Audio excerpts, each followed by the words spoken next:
recent years. I think we've got a winner over here. Yeah, Tigers. Hard to jump off them, is it? And Barry Rogers, our team owner here at GRM, he's a mad Tiger supporter. So when they get up, he's a happy camper. Well, we are looking forward to seeing all the action on, of course, the screens of 7 with footy this year. And Abby, on Sunday, she'll be giving us all the details all day too. Putting my footy hat on for the Footy Fest on Sunday afternoon, so looking forward to that. But we'd be remiss of us not to talk motorsport since we've got you two here. Now, at Simmons Plains, you had a little bit of a run into each other. Now, was an exploding brake or something on your end there? Something like that, yeah. I don't think he ran into me, I ran into him. So, yeah, look, it's obviously one of those things that happens in these race cars. We put helmets on for a reason. We've got seat belts and roll cages, so obviously it's pretty dangerous. And what you don't realise is when you're doing 240 k's an hour, you rely on the equipment. Unfortunately for me, that brake rotor cracked early in the race. It just didn't last. It exploded. And unfortunately, Moff was the innocent party there, and it managed to get him. Well, Moff, obviously you've been racing for a long time. You'd never been involved in a crash like that before. It's not a great way to start your season, is it? No, certainly not. To have two cars from the same stable here at GRM collide in that fashion was definitely unfortunate. And, through no fault of Jason's, I might add. And yeah, it was one of those ones where you don't see it coming and you can't brace for it. That one hurt quite a bit, and I was pretty ginger there for a couple of days, but we're all talking about it. So that's the main thing. It shows how safe the cars are, and you can fix race cars, you can't fix people. So thankful to walk away from it and we're here fighting this weekend. And you are all okay? I mean, you look at the footage, you're all good? Yeah, I had some pretty tender ribs there for a bit, and my arm was nice and black for a few days, bruised up quite massively, but other than that, all good. Tender ribs sounds like something I could eat for dinner tonight. I want to ask you, Bargs, in terms of safety, and have you had to go through all the brake rotors to make sure it wasn't a batch problem? Is there anything that you've changed or done differently? Yeah, look, we've obviously really dug pretty deep into this. So we spoke to the guys in France with Peugeot and got a lot more information out of them. They'd never seen a circuit like Simmons Plains before. Had a good look at it. We understood it was really a temperature control problem, and we've now gone away and made some changes to ensure that's not the case. So fortunately though, Aaron's had a crack in it as well, and so did Ben's towards the end of that race. So we're pretty lucky to get away the way we did. Usually in a crash like that, usually the drivers want to argue whose fault it was, so at least this one we couldn't have to do that, so it was good. Well, I'm glad that you're saying that it was your fault, because I actually went for a lap with Moff the day before, so I was starting to think that I was a bad omen. Are you worried to see me? Is that the problem? No, definitely not. Not welcome here. Don't come with me then. I'm going to get out of the garage. Tell us, in terms of GRM, that was an expensive weekend. That repair bill across the group, that must have been astronomical. Oh, it's huge, but that's the problem when you've got 7 cars out in the field. They also come 1, 2, 3, 4 or 5 or something. So, they come away with a good result with Jordan obviously leading the championship. But yeah, when you've got multiple cars out there and obviously something goes wrong and 2 of the GRM cars end up in a problem like that. Moff's in the spare car this weekend. The guys did an amazing job. We found a Peugeot on Gumtree, cut that up and fixed this one. So it worked out all right. Well, beautiful. We're looking forward to seeing you both out there a little bit later, but let's get to a break, because afterwards we've got the S5000.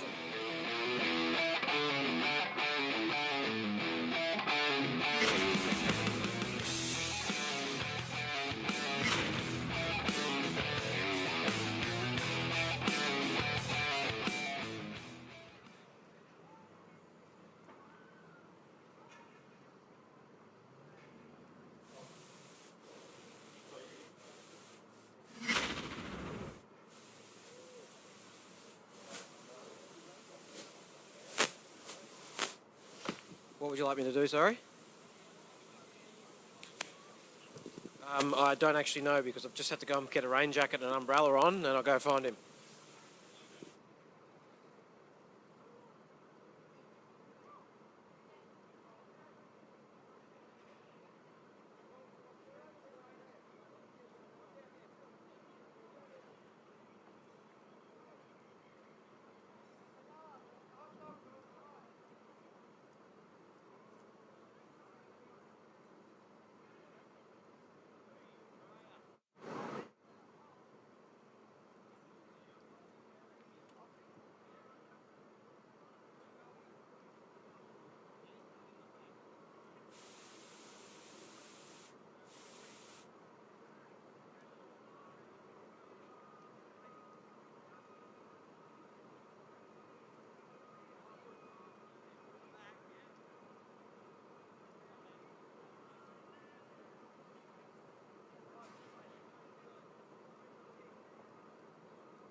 Who are we throwing?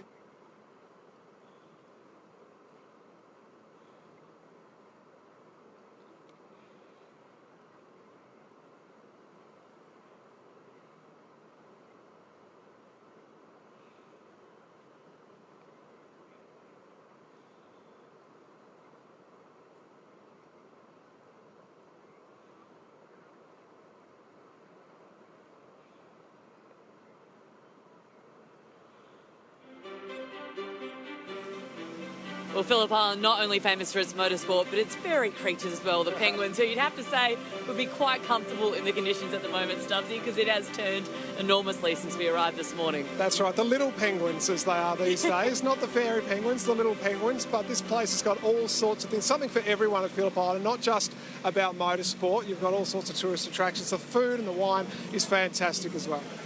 We've handed you over the umbrella because you told me that it wasn't going to rain when I first arrived, and it is. Abby, if you don't like the weather at Phillip Island, just wait 5 minutes. And who are going to have to wait 5 minutes to get to the S5000? Yep. We've never seen them in rainy conditions. We knew this is coming all day. What do you think that's going to affect their racing? Well, good luck keeping these things straight on a track like this. It's wide, it's fast, it's a flowing circuit. We know how high speed it is. And these guys, a lot of them are quite inexperienced, especially, as you said, in these conditions. Anything is possible. Trying to keep the rear straight is going to be a battle for them. Tim Macro, we know, won the first race today, or the first heat. So he's now really putting some pressure on the championship from Thomas Randall. Great battle there. Only 7 points in between those two. And Tom Randall, we spoke earlier about what a great story that was in Tasmania, coming out of remission or being given the all clear and told he was in remission and allowed to race down there with very little preparation to have a win on the Sunday in race 3 and lead the championship coming here. I reckon it's one of the best motorsport stories we've seen in some time. It's like a Hollywood film, isn't it? is, It was amazing yeah. that he came back, and it was amazing scenes that we saw in Simmons Plains. But you have to think, this is such a young category with a lot of young drivers. They're coming out in conditions they don't know. It's really got to affect your confidence too, doesn't it? Yeah, it does, and we even saw that in the GT at the end of that. Even when it was dry conditions early on, there was a lot going on in that race, but I'd say that final incident here on the Gardner Straight was just a case of just the rain starting to fall and catching some of the guys out, because it can be dry in one section of the track and then wet in the next section, but at least at the moment it's consistent, it's consistently wet. At least Stubbsy's holding the umbrella too, because it's windy. Battling too. All right, well, we better get to a break, but stay with us. Oh, we're going to get to Jack, actually. Jack Perkins. I think he's got someone in the grid. Let's check him out. Yes, thanks, Abby. I'm actually down here with a couple of interested onlookers. I've got Michael Caruso here and Lee Holdsworth. I feel like the rose amongst two thorns here, but I'll start with you. Lee, I want to ask you, it's raining. These guys are about to go out on the S5000s. Are you glad you're watching? Oh, mate, like the S5000 would have to be the freakiest thing to be in at the moment. I hope they're running wets, because like you go tyres that wide, and on slicks they're going to be aquaplaning, so I hope we see some wet tyres on them, but they're going to be good to watch. Now, I'll ask you, Caruso, because you've got more open-wheeler experience than Lee over here. What do these cars like to drive in the wet? I mean, they've got no windscreen wipers. The visor's out in the open. Talk us through it. It's well, first and foremost, you're gonna have a wet race suit. So, but yeah, like you said, the hard thing about these cars is when the spray comes off the car in front of you, and that's something to watch, because you're tucked in behind someone, you want to pass them. The closer you get, the less you can see. Mate, I'll tell you what, I reckon we've got best seats in the house not being in this race. Let's quickly talk TCR. Now, am I right in saying you're pretty close on the grid, you two?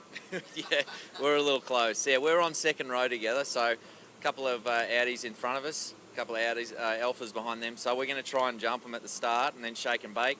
We'll work together for the race. So we're teammates this time. Shake and bake, I like it. Now, Cruz, have you driven this TCR car in the wet? No, I haven't. That's why I was actually talking to Holsey. You've just come at the right time, but he just said, "Nah, it's no dramas. You'll be all right." And, yeah, I'm sure. Thanks for the tips, mate. It's actually it's faster in the wet, I told him. It's just driving harder in the wet. So you can see these S5000s driving down. I might get the camera and just to turn down there, and they're all fitted with wet weather tyres, so that's a very bonus sign. So we've got wet weather tyres, and so they're going to get ready to get on the grid. I'll throw back to Stubbsy and Abby, who are right in the thick of the action. Thanks, Jack. I love that we have to yell, because that's exactly how loud these things are. We can see them preparing for the work group. We just don't know what's going to happen. I tell you what, just put on the windscreen wipers. If only they had windscreen wipers. It's going to be pretty wild. I can't wait. Absolutely. Do not go anywhere. It's going to be a very action-packed next race. Stay with us.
Yeah, can you hear me?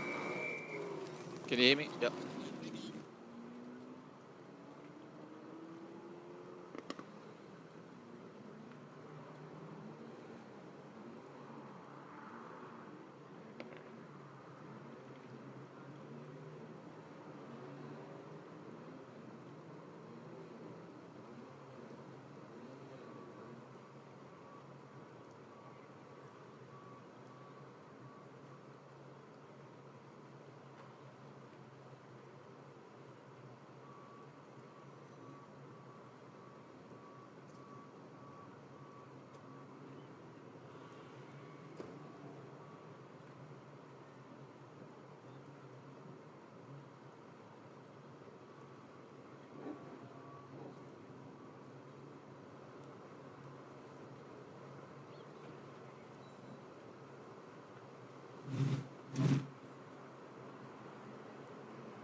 Welcome back to Phillip Island, where we're about to see something we've never seen in Australian motorsport. That is the S5000 category going around in wet conditions, and it is definitely wet, isn't it, Subsy? Yeah, not wet enough for standing water, but wet enough to make sure that this race will run the whole distance under these conditions. Check the radar, it has set in for sure. You can see there's a little bit of wind around as well, so it will dry it out a bit if it gets a chance. But Caleb Natoa, as if this isn't hard enough for him already, let's get to Jack, who's going to have some of the drivers for us. I'm down here on the third row of the grid with Nathan Hearn. I think you Yeah, indeed. I only just started to get my head around these things in the dry, and Mother Nature decided to throw me a curveball and put me in the wet. So, no, look, it'll be interesting. This whole grid, no one's really driven in the wet before in these things, so it's going to be a level playing field.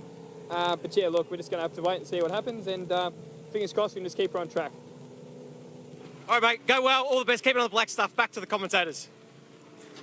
Thank you, Jack Perkins. Some nice brolly work from Chris Stubbs as well earlier, staying dry on a wet Gardner Straight, and the racetrack just sort of merges into Bass Strait in the background with a grey sky and rain that is now set in as we get set for the second heat race in the VHT S5000 Australian Drivers' Championship. And as Abby mentioned, this is the first time these cars have ever run in the rain. Not in races, not in qualifying, not in practice. This is Christopher Columbus sailing off into an uncharted, brave new world, Matt Nolte. Anything could happen over the next 14 laps. So new that the tyres have still got the stickers on them. Coming out of the pits just a few moments ago, breaking into wheel spin, and that's where the weather has come from, and it is set for this afternoon. And race number 2, heat number 2, the VHT S5000 Australian Drivers' Championship. This is going to be wild.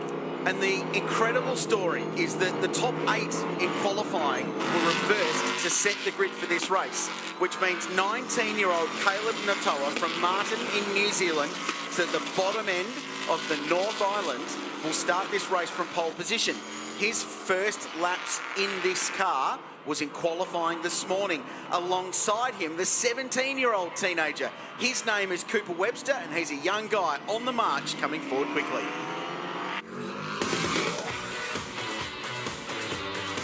I'm Cooper Webster. I'm 17 years old and I drive for 88 Racing in S5000. I just recently finished high school at Assumption College, Fillmore. My favourite subjects were physics and geography. Previously I drove go-karts for about 6 years. I started when I was 9 years old and won an Australian National Championship. I was a 5-time state champion and was lucky enough to go overseas to race in France and Italy against the best in the world. I have a part-time job at McDonald's. I started there 3 years ago now and I use it to help me pay for XL parts and get me going in that class. My goal is to make it to supercars. I've followed the series ever since I was a little kid and really idolise the drivers in there and I hope I get there one day. And also collected some success at the XL, both at state and national level back in 2019. Was given a chance by the ACMF team, which resulted in this drive.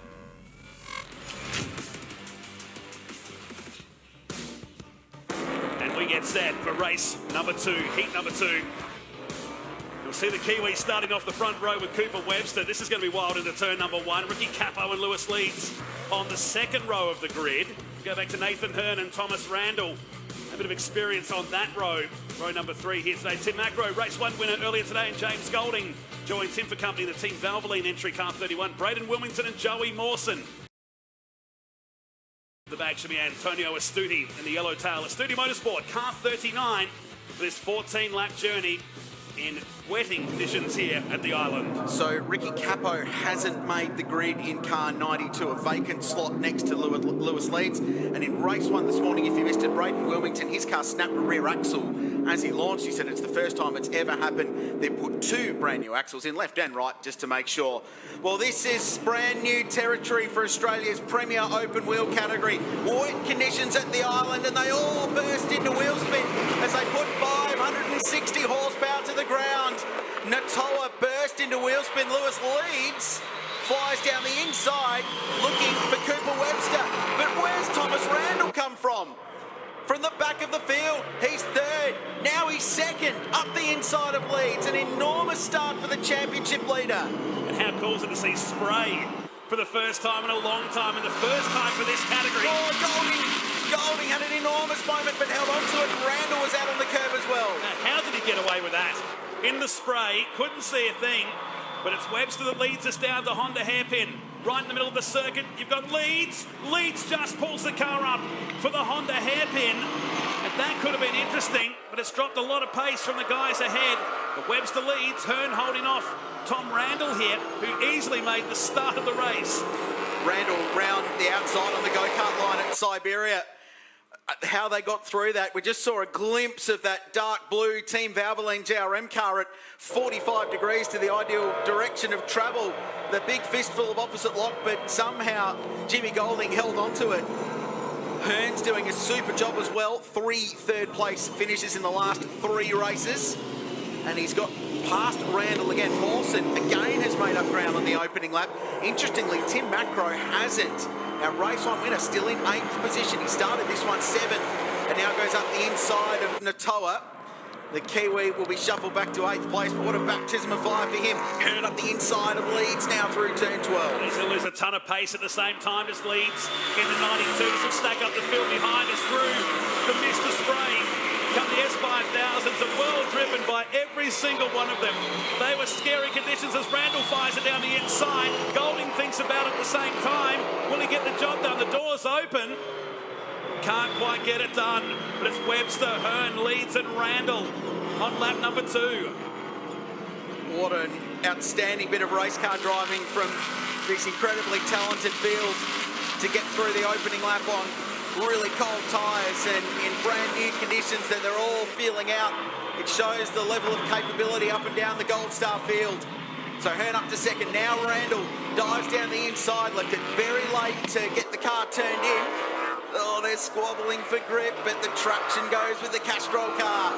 And Thomas Randall putting on a masterclass at the moment, but very wide at Siberia. I think he's cleared Nathan Hearn. He has. Do you think any of these drivers would be scared about this? They'd be loving the idea of sliding these cars around the circuit. That's Mawson on Leeds just before the sweeper towards the hay shed. if they had time, they'd be laughing out loud. They'd all love this, but I think they've all got a bit on at the moment to keep the thing literally on the island as they go across the top, almost 3 abreast there, and Macro going down the inside of Leeds, who's plummeting down the order in the number 96 car from Gary Rogers Motorsport. Experience will play a big part, and will play in the part of Tim Macro, multi-time Australian Drivers' Champion, but it's Cooper Webster that has a nice lead here at the end of lap number 2. It was 2 seconds at the last sector to Tom Randall. Nathan Hearn still runs in 3rd. That's who they come to complete a lap. There's Leeds. Behind him is the Kiwi, Matawa. His first look at Phillip Island. He hadn't seen the circuit till today, and now he has to contest with wet weather conditions at our fastest track. How's the spray? When they come across the start-finish line or group together, it just hangs around in the air, and it looks like it's raining heavier than it actually is. It's quite remarkable how much water these Hoosier tyres are pumping out of a 10-car field as they go past Natoya down the inside. He finished 2nd in the Toyota Racing Series over summer, was on pole for the New Zealand Grand Prix, finished 4th behind Shane Van Gisbergen and a bunch of superstars. Very, very highly rated. Doesn't live too far from the Manfield circuit, the bottom part of the North Island, beautiful part of the world it is too, and just another incredibly talented young Kiwi, and true to form, turns out pretty good in wet weather conditions as well. I should love these conditions. There he is in the red 15 as everybody's staying away from the wet, slippery curve on the right-hand side of Siberia. And through that sweeper they go. This is impressive for Webster.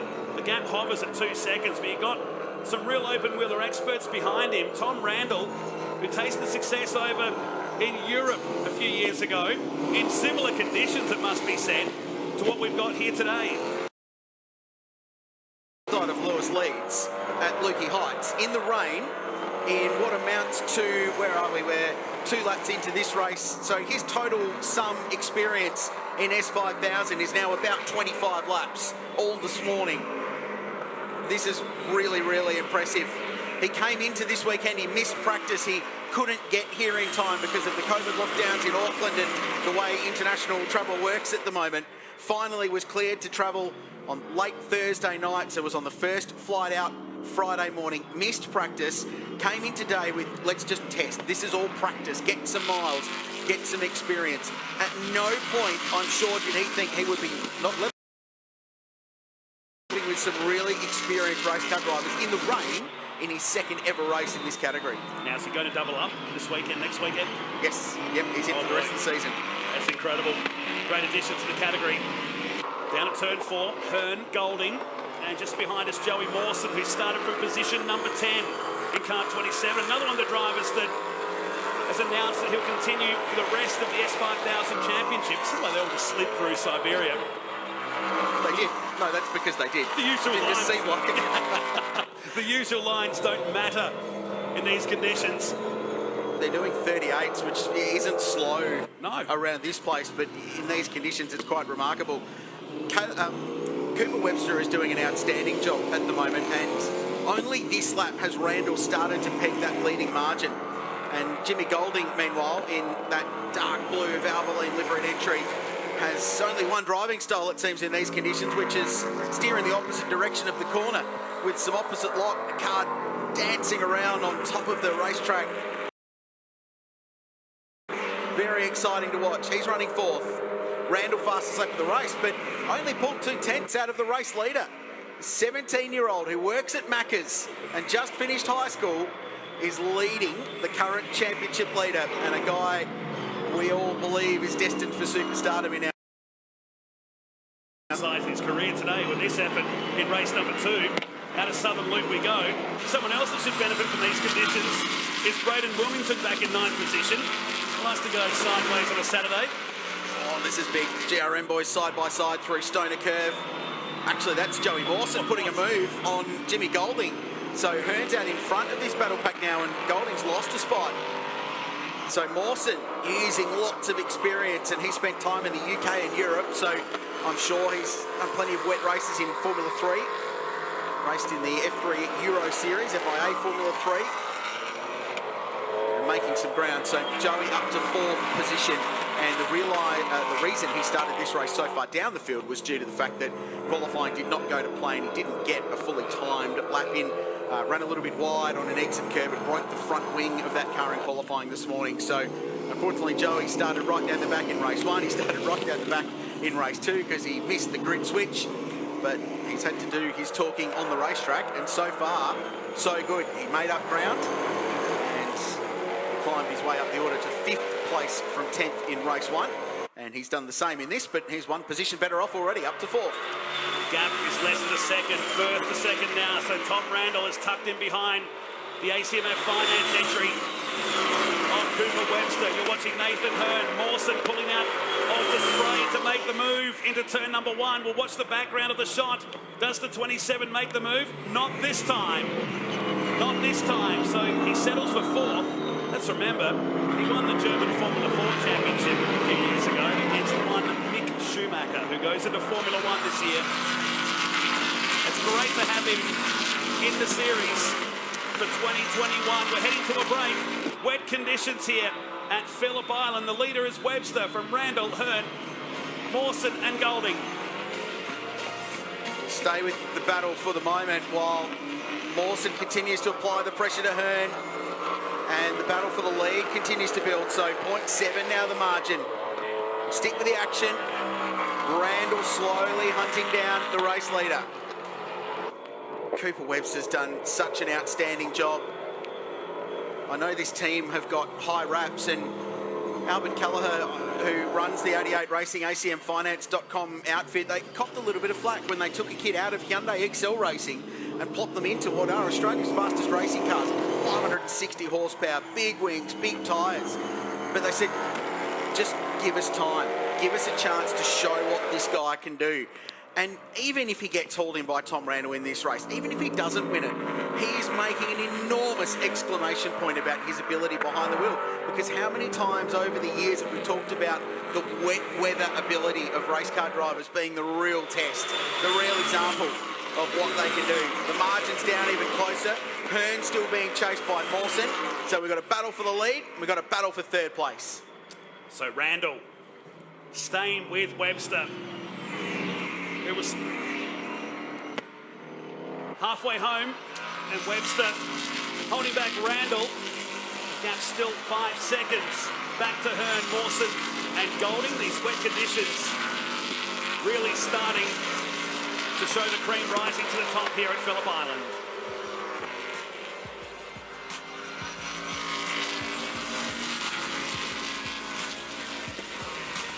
So the spray hanging in the air as Webster holds on. This margin just ebbing and flowing at the moment. And Cooper seems very strong out of slow speed corners. So out of turn 4, he pulls a little bit of margin, and out of Siberia as well. Randall's car's very good in the final segment of the lap, all the high speed stuff along Gardner Straight. I wonder if they're running a little bit more wing on Webster's car. So more wing means more downforce, means you're quicker through the corners. Perhaps a little bit less wing for the more experienced Thomas Randall, which means he's quicker down the start finish line, quicker down the straights. And he's got that experience at the miles to hold on to the thing through the twisty bits.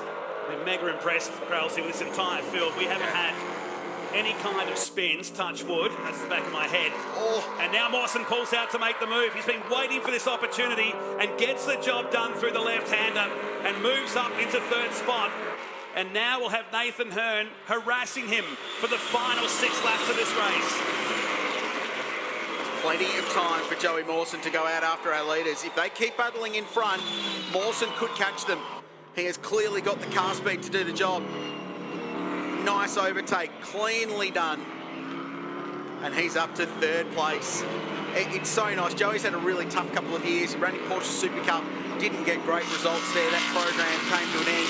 Did a bit of one-make Porsche racing here in Australia as we go back and look at this battle for the lead. But he's just needed a program where he can build some confidence back in his own driving and belief in his own ability. And these are the kind of races that do that for a young driver. And that's what Joey's getting now. What a superb drive from 10th to 3rd. And there's still plenty of time to go in this one. Thought for a second there we'd lost Randall, but he was tucked right in, almost in the gearbox of our race leader, Cooper Webster. They've got nearly 6 seconds on our 3rd place man, Joey Mawson. So across the top of Lukey Hines. Mawson, the big mover and shaker in this race. While Natawa has dropped 6 positions, still coming to terms with 1, the S5000 category, and the super fast Phillip Island Grand Prix circuit. Where does Randall make his move? Can he get close enough out of 12 to get a handy toe? And that slipstream effect in the run down into turn 1. Or is it a move under brakes into Honda? Car moving around. This is as close as Randall's been. Across the line. 39.7 for the leader. 39.5 the lap time for Thomas Randall. So 2/10 quicker, but really it's just a couple of car lengths. There's not an enormous aero effect in terms of a slipstream in these cars. Caleb Natoya off the road. It's on the exit of MG, so it's in a really tough position. Just off the left-hand side there. So he'll drop out the race now. And what a shame, he just needs the laps, doesn't he, in the closing stages. Now Randall pushing the 88 along, not literally, into the hairpin at Honda. They still have 6 seconds back to Mawson, Hearn and Macro.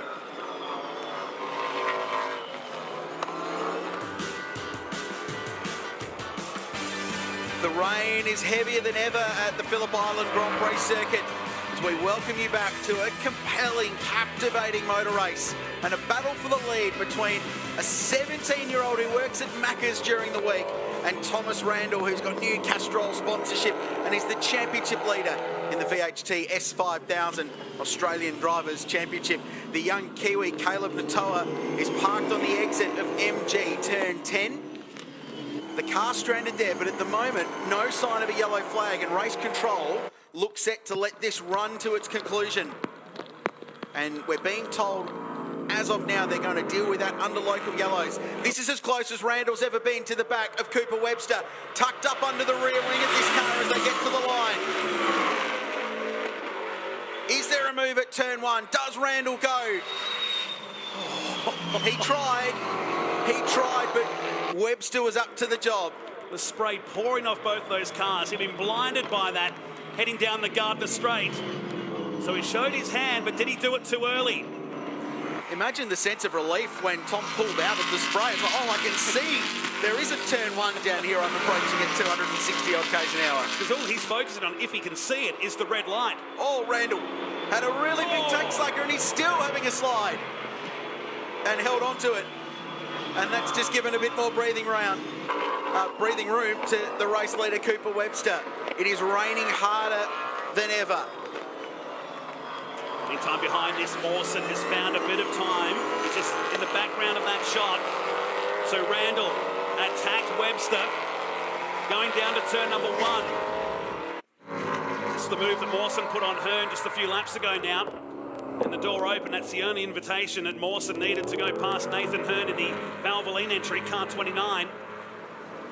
Moves his way up into 3rd position, 4.5 seconds away now from the battle for the lead. Webster, he will be a legend when he goes back to work next week if he can pull this one off. Alrighty. Natoa stranded on the left-hand side to local yellow. And a very keen punter sitting to the right-hand side there too with the rolling up. It's great to have spectators back at the races. It's been a tough 12 months, but aren't they rewarding this? Well, it's the beauty of this place too. No one can sit in your car nice and dry. Yes. Just keep the wipers going every now and then and you're perfect position to watch a motor race, and what a race this has been. So Cooper Webster's the leader, Thomas Randall championship leader in 2nd place, Joey Mawson up to 3rd, and he's getting time out of these two, but not masses of lap time, about half a second a lap faster at the moment. Nathan Hearn still doing a nice job in 4th, Tim Macro, so he's got a little bit of ground, he's up to 5th place. And James Golding clearly not happy with the 31 Valvoline car, back to 6th, Lewis Lead 7th. Braden Wilmington doing a really nice job, and actually his lap time's very, very respectable relative to the race leaders in car 89 off, Joey from 3rd. I saw Randall doing a similar move, but Mawson went further. Macro's done it. So 2 experienced guys have gone off at a very fast part of the circuit. He kept it out of the fence too, they both did. Tim went a lot further off than Joey Mawson did. Spinning and spearing, hopefully he can drive it out of the muck there, but the conditions are deteriorating enormously. And you've got to give credit to Dave Stewart, who's the race director down in Motorsport Australia Race Control, for dealing with stranded car of Natoa down at turn 10 and letting this thing run green. Let the drivers do the job.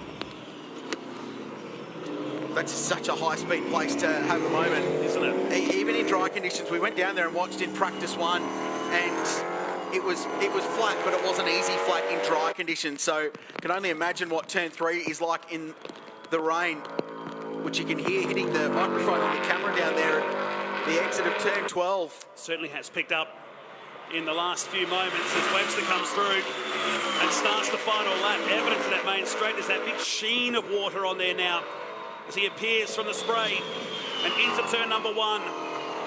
What a great effort it's been for the teenager in car 88.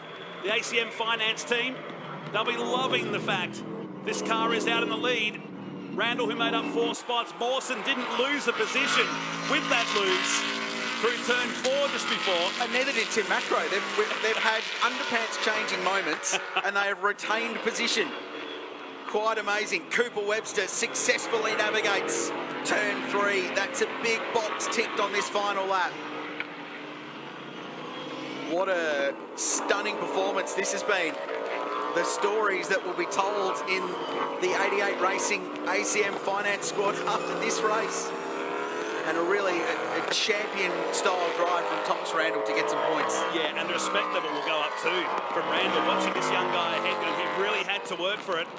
And will have to settle for second as they tiptoe their way around to the hay shed and up to Lukey Heights.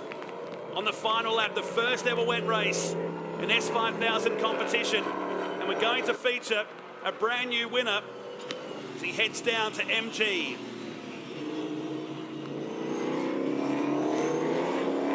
Nice and safe, controlled, smooth driving out of turn 11 and towards the Wayne Gardner front straight here at the Phillip Island Grand Prix circuit. He's a 17-year-old. He came out of Hyundai Excel Racing.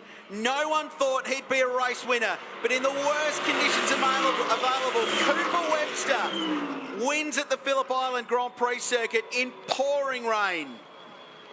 Very cool. Very cool. In fact, the lap times had dropped off nearly 6 seconds from the fastest lap of the race.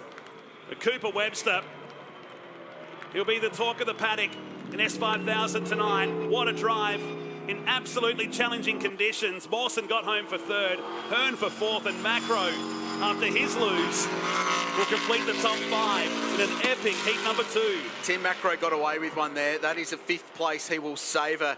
And for a 2-time Gold Star champion, you'd never normally say that P5 would do that for you. But he got away with one there. An enormous moment. At turn 3, that's Braden Wilmington. He's taken the left front corner off the 89 car. Is that after the flag or has he got there? Yep, he's got to cross the line here, so that's turn 1. Oh, with Lewis Leeds. So there's been contact between 2 cars. Now, have they hit slowing down? I think you're right. After they've crossed the line. And we say the rain has got worse. It is absolutely driving down now, and you can see the spectators in the back. Hardy fans here at Phillip Island, they're bailing, they're going to the cars as we confirm the results. A remarkable story. The 17-year-old is a race winner. Thomas Randall extends his championship lead to 2nd, and Joey Mawson from 10th to 3rd. Huge drive. What a race. Well done to everybody. With Hearn 4th, Macro, Golding, Leeds, Wilmington with damage, Astudi and Natoyo that stopped early in the race in position number 10. Work to do on that car before we go to the main event tomorrow. Well done to Cooper Webster, picking up the win in heat number 2. So let's just see if we can unpick what happened. So this is after the checkered flag. Oh, Braden's already taken the corner off, so the contact happened earlier, just after they crossed the start-finish line. There was less than a second between these 2 cars as they crossed the line. So there's been contact. It's broken the left front corner on Wilmington's car and a corner on Lewis Leeds' car as well, and they've both ended up down in the gravel trap at turn 1. A sad end for those 2, but a remarkable victory for Cooper Webster. He's the winner in race 2 in VHT S5000. The rain is coming down at the island, but gee, there's so much more to look forward to today with Super Cheap Auto TCR Australia coming your way right after this break.